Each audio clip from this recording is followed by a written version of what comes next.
Hey friends, if you wish to fix this issue where the audio and video play and pause automatically on your Windows 11 computer, then please watch this video. I will guide you through the resolutions. So the first solution is obviously to run the audio troubleshooter.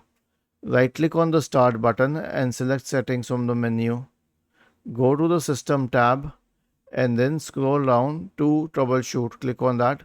Select other troubleshooters. Click on run corresponding to the audio troubleshooter. The next solution will be to update audio drivers and Windows. So search for Device Manager in the Windows search bar and open Device Manager. Expand the list for audio inputs and outputs. Right click on each one of them and update them separately. The next one is to disable audio enhancements. So click on the system tray, right click on the speaker icon and select go to settings.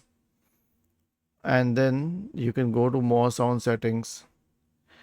Select the right click on the first option, select properties, check the enhancement tab, select disable all enhancements, select apply and then on OK. The last solution will be to check the stability of the Bluetooth connection, because here's the thing: whenever the Bluetooth connection disconnects, it is obvious that the music which is being played, the audio which is being played, will also pause at that point of time, and then you have to play it again. So check if you are at a distance from the computer, if the Bluetooth adapters are okay. Was this helpful? If yes, then please subscribe to the channel. If not, then let us know in the comment section of the video on how we could help you further. Thank you for watching this video and have a nice day.